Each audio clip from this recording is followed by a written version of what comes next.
Galera, bom dia, boa tarde, boa noite, boa madrugada. Meu nome é Sidney Martins, professor de língua portuguesa aqui do LAC Concursos, o maior site de videoaulas do Brasil, quiçá das Américas. Deixa de enrolação, vamos direto ao ponto, Sidney. Nossa aula hoje é sobre concordância verbal. E ao falar em concordância verbal, eu tenho de entender que é uma das matérias que mais caem na prova de concurso público, meu companheiro. E aí é o seguinte: quando a gente fala em concordância verbal, a gente fala da relação do verbo com o sujeito. Por isso, antes nós estudamos tipos de sujeito. Porque eu tenho de saber identificar se o sujeito é determinado, indeterminado, se é uma oração sem sujeito, para eu saber se aquele verbo vai ter realmente de ir para o plural ou se ele vai ficar obrigatoriamente no singular. Como é que vai funcionar? Agora, na prova, como o avaliador normalmente derruba o candidato nas questões de concordância verbal, sem até mesmo utilizar os casos especiais. Ele trabalha com um sujeito simples e já brinca contigo, fazendo frases muito grandes e fazendo inversões. E aí vamos entender. Agora, esse conteúdo vai te auxiliar, por exemplo, na produção textual. Porque quando você faz um módulo de redação, você escuta sempre do professor: não produza períodos muito longos e não produza inversões. Vamos analisar isso. Está errado produzir um período muito longo? Claro que não está. Se você já fez faculdade, você sabe que quando você lê um autor que produz períodos longos, você reproduz períodos longos sem nem perceber. Quando você lê um autor que produz períodos curtos, você reproduz períodos curtos sem nem perceber. Então não está errado. Agora, por que a gente evita na prova do concurso público? Porque você tem de ser objetivo, tem de ser direto. Então, quando você produz um período muito longo, você pode cometer um erro de concordância verbal, porque o seu sujeito pode ficar distante do verbo. Sem contar que você ainda também pode cometer um erro de pontuação, porque é muito comum a pessoa pensar que a vírgula é uma pausa de respiração. Então está muito grande aqui, eu tenho que tacar uma vírgula, tem que ter uma respiração. E não é assim. Vírgula é processo sintático, eu jamais posso separar o sujeito do verbo através da vírgula. Então, eu vou preferir períodos curtos para não cometer esses dois possíveis erros. Nem o de concordância, nem o de sujeito, nem o de pontuação. Até mesmo porque o verbo ele não vai concordar com o sujeito como um todo. Então, por exemplo, o avaliador esperto, ele coloca a frase grande, coloca um sujeito grande, várias palavras no plural e deixa o verbo no plural. E aí a gente embarca, caramba. Tá certo, mas não vai ser com o sujeito todo que o verbo vai concordar. Ele vai concordar com o núcleo do sujeito. E se o cara deixar o núcleo do sujeito no singular, não importa que tenhamos várias palavras no plural dentro desse sujeito. O verbo obrigatoriamente vai ficar no singular.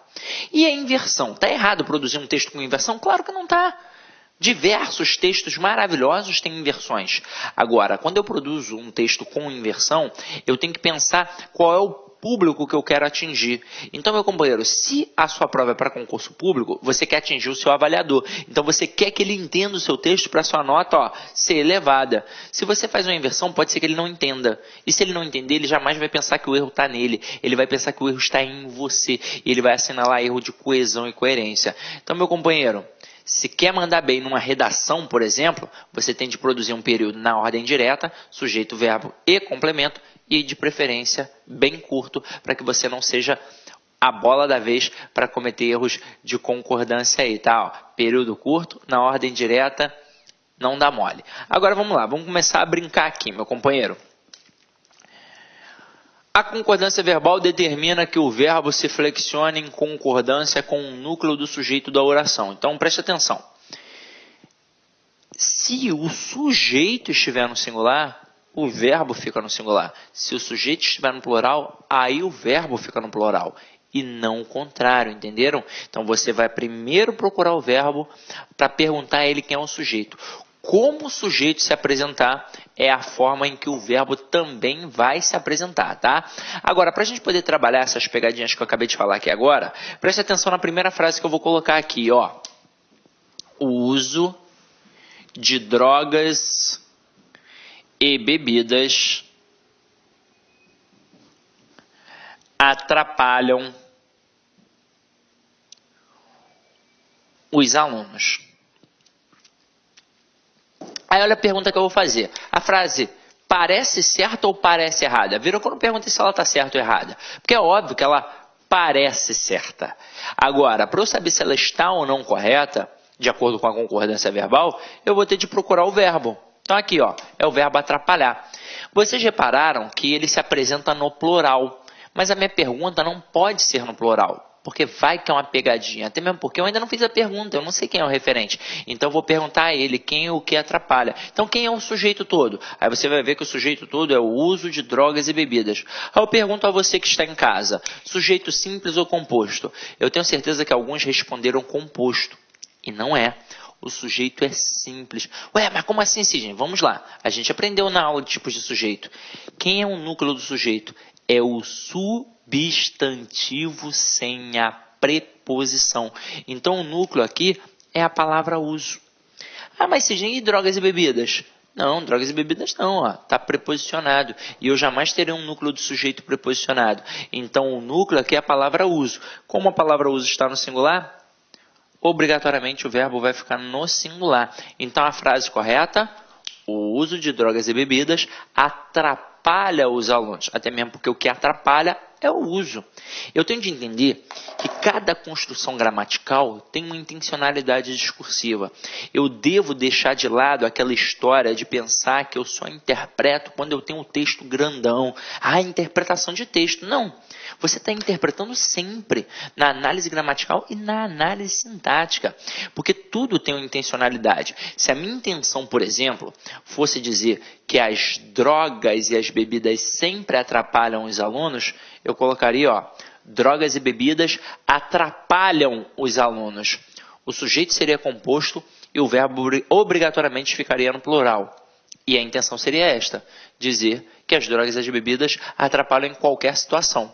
Mas a minha intenção não foi essa. A minha intenção foi dizer que apenas o uso atrapalha.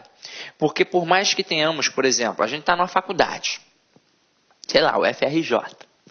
Aí tem ali, não vou falar o prédio não, que aí vão falar que eu estou de sacanagem, né? Então vamos lá. O prédio de letra, né? Onde eu estudei. Então vamos lá. Tem ali uma porrada de cocaína, uma porrada de maconha, uma porrada de, sei lá, heroína, de loló, desirê, esse tipo de coisa, né? Esse é nome de droga aí. Aí, eu uso. Pô, se eu uso vai me atrapalhar, caramba. Agora, e se eu não usar? Se eu não usar, né? Eu ia falar uma palavra aqui, mas não falei. Então, se eu não usar, não vai me atrapalhar. Porque o que atrapalha realmente é o uso, tranquilo? Então agora nessa pegada, que a gente já sabe mais ou menos como é que funciona, vamos exercitar um pouquinho mais, porque as bancas adoram fazer isso, mas adoram mesmo, adoram. Então vamos lá, ó. Olha a primeira frase. O som agradável dos cantos dos pássaros acalmam nossas almas intranquilas. Porra, a frase está grande, parece que está tudo tranquilo, mas vamos procurar o verbo. É o verbo acalmar.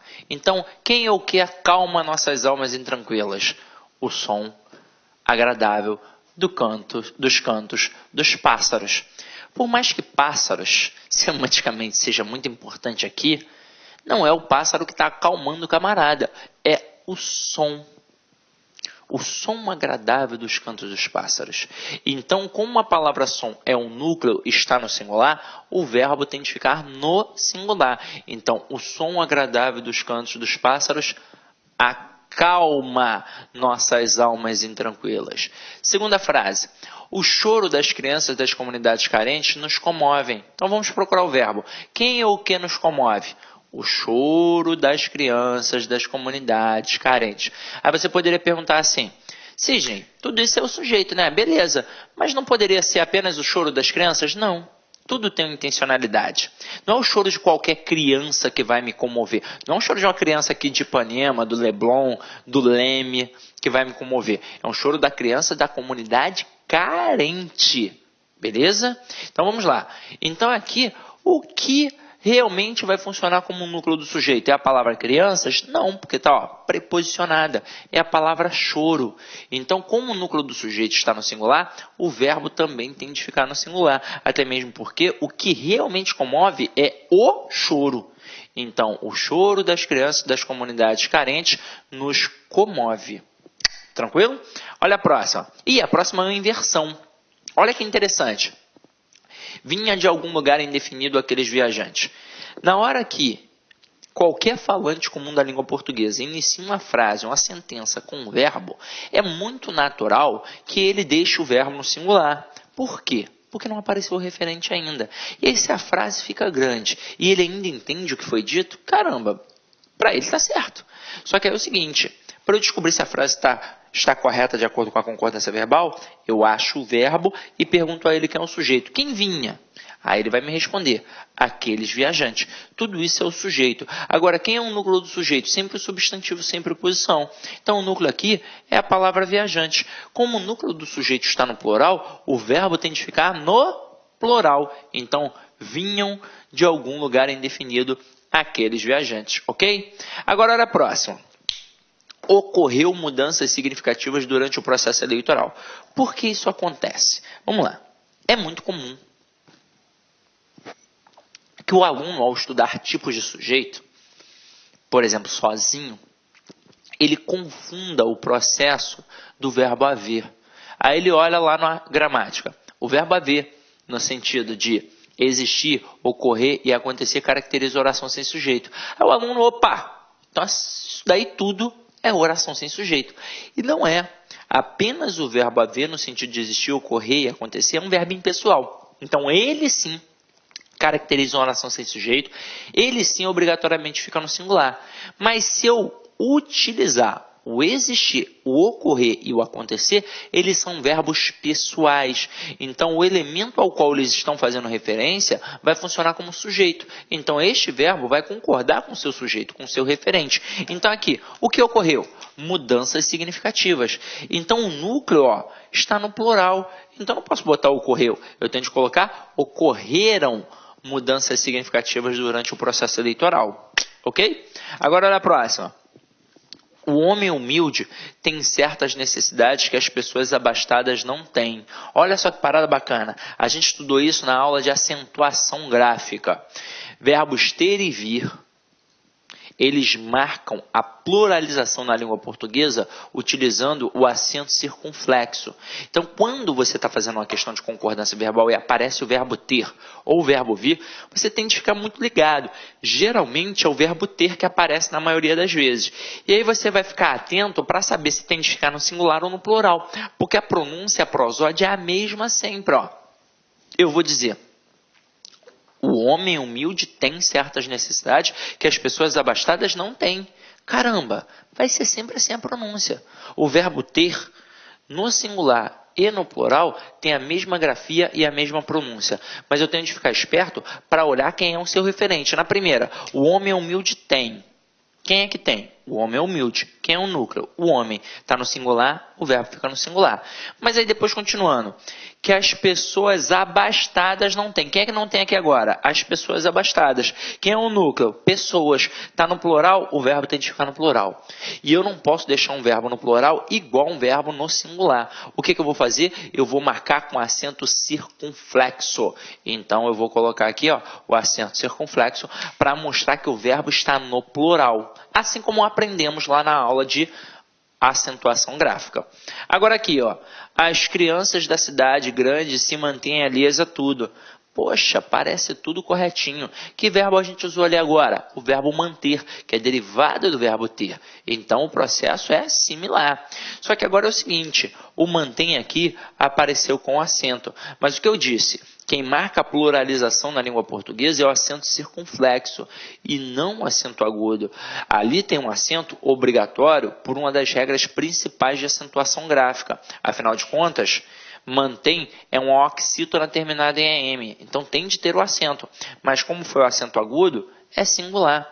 Até mesmo porque, para eu colocar no plural, eu tenho que colocar o acento circunflexo. Se eu tivesse colocado a criança da cidade grande se mantém, ok, certinho, porque acento agudo é só um pauzinho, é singular. Mas a partir do momento que eu tenho de colocar no plural, eu vou colocar o acento circunflexo, que são 2 pauzinhos, e aí marco o plural. Tranquilo? Então, a pronúncia é a mesma. O que diferenciou? O acento circunflexo para marcar a pluralização.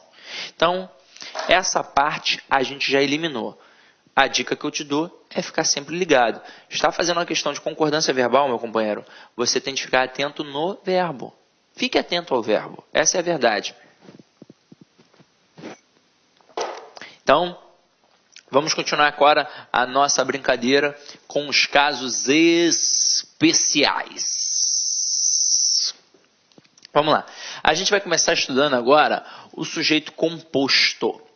Então, quando a gente tem um sujeito composto após o verbo, o plural, né, o verbo irá para o plural ou concordará com o núcleo mais próximo. Vamos entender como é que isso funciona. Existem duas possibilidades. Existe a possibilidade de escrever colocando na ordem direta, primeiro o sujeito composto, depois o verbo. E existe também a possibilidade de você fazer uma inversão, colocando o verbo primeiro e depois o sujeito composto. Quando você começar pela ordem direta, colocando primeiro o sujeito composto e depois o verbo, então, antes aparece o sujeito composto. Para depois aparecer o verbo, você está trabalhando uma ordem natural. Você está trabalhando a ordem direta da língua portuguesa. Nesse caso, você vai fazer uma concordância natural de qualquer falante comum da língua portuguesa, que é a chamada concordância gramatical, que é baseada na soma. Ou seja, o verbo vai concordar com o seu referente. Se o referente está no singular, o verbo fica no singular. Se o referente está no plural, o verbo fica no plural. Só que agora a gente está trabalhando um sujeito composto. Então, são dois referentes. Então, obrigatoriamente, o verbo tem que ficar no plural. Então, quando eu digo o gato e a gata miaram, esse verbo obrigatoriamente concorda com os dois referentes. Então, por isso, obrigatoriamente fica no plural. Agora, quando eu coloco primeiro o verbo, para depois colocar o sujeito composto, eu fiz uma inversão. E aí, nesse caso agora, a gramática permite dois tipos de concordâncias verbais. Permite a concordância gramatical, em que o verbo ainda assim vai concordar com os dois elementos, ou então permite uma concordância atrativa, em que o verbo concorda automaticamente com o elemento mais próximo, independentemente de como ele se apresenta. Então, eu posso dizer, miaram o gato e a gata, e miou o gato e a gata. É óbvio que na hora que eu digo miaram o gato e a gata, o verbo está concordando com os dois elementos. É uma concordância gramatical, por isso fica no plural. Agora, quando eu digo miou o gato e a gata, o verbo agora só concorda com o elemento mais próximo. Vão perguntar esta interpretação para vocês? Não, não vão. A não ser que você fosse fazer uma prova de língua portuguesa para concurso, por exemplo. Professor de língua portuguesa, né? Língua portuguesa para concurso. Vou fazer sim, mas não. Eu estou falando professor de língua portuguesa para concurso. Então, o camarada quer ser professor de língua portuguesa do estado, do município, ou então, sei lá, do Pedro II. Aí sim, professor de língua portuguesa vai. Agora, o cara quando faz uma prova de português geral, ele não vai perguntar isso daí. Agora, se liga. Qual é a intenção do cara ao fazer isso? Perguntar, dentre as opções abaixo, qual é aquela que apresenta erro, qual é aquela que está em desacordo com o padrão culto da língua. Aí na letra A ele coloca miaram o gato e a gata, na letra B, miou o gato e a gata, na C e na D, outras frases que não tem nada a ver. Vai trabalhar papagaio, periquito, rinoceronte, avestruz, esse tipo de coisa, né? Então, o candidato, quando visualiza duas frases parecidas, ele pensa, porra, uma está errada. Mas aqui nesse caso, as duas estão corretas. Assim como estaria correto eu dizer chegaram o professor e seu aluno, ou então chegou o professor e seu aluno. Chegaram o professor e seu aluno, concordância gramatical. Chegou o professor e seu aluno, concordância atrativa. Ok? Beleza? Então vamos lá. Agora, mais um caso com um sujeito composto. Só que agora é o sujeito composto ligado pelo conectivo ou. E aí, neste caso, o que a gente vai pensar? A gente vai pensar em dois valores semânticos. No valor da simultaneidade e no valor da exclusão. Se eu trabalhar o valor da exclusão, eu vou deixar o verbo no singular. Se eu trabalhar o valor da simultaneidade, eu vou deixar o verbo no plural. Vamos analisar. Quando eu digo João ou José casará com Maria, pensa comigo. No Brasil, É possível duas pessoas casarem com uma? Aí você vai falar, poxa, assim, esses dias eu vi lá na Fátima Bernardes um cara que casou com duas mulheres. Não, ele não casou. Ele fez uma união estável. Pelas regras aqui no Brasil, pelo menos até hoje, não se pode casar com duas pessoas. Isso é bigamia. É, sei lá, crime, né? Então, não se pode. Na igreja, então, nem se fala, né? Então, camarada só pode casar com uma pessoa. Então, na hora que eu digo João ou José casará com Maria, eu sei que não são os dois que vão casar. Eu sei que é só o José ou só o João. Então, ou é um ou é o outro. E não os dois. Então, por isso eu deixo o verbo no singular. Ah, mas eu ainda não sei quem é que vai casar. Não importa. Você sabe que só um vai casar. Então, tem uma relação de exclusão. Então, se apenas um casa, o verbo fica no singular. Vai ser ou só o José ou só o João. Agora, quando eu coloco aqui, ó, muito frio ou muito calor podem matar o bebê. Nesse caso, galera, não é só o frio ou só o calor. Os dois realmente podem matar o bebê. Então, nesse caso, há uma relação de simultaneidade. Então, se há uma relação de simultaneidade, aí eu tenho de colocar o verbo no plural. Então... Olá, meus amigos, minhas amigas, sou o professor Luiz Antônio Carvalho. Estou aqui para convidar vocês a conhecerem a nossa super proposta pedagógica para o concurso da PRF 2018-2019. Aqui na La Concurso você pode ter certeza que é o melhor custo-benefício do mercado para esse concurso. Apenas 10 parcelas de R$25 você vai ter um curso completaço, super atualizado, ponto a ponto do edital. Professor, quanto que é mesmo? 10 parcelas de R$25 e digo para vocês, a qualidade das nossas videoaulas é do professor que você acabou de assistir.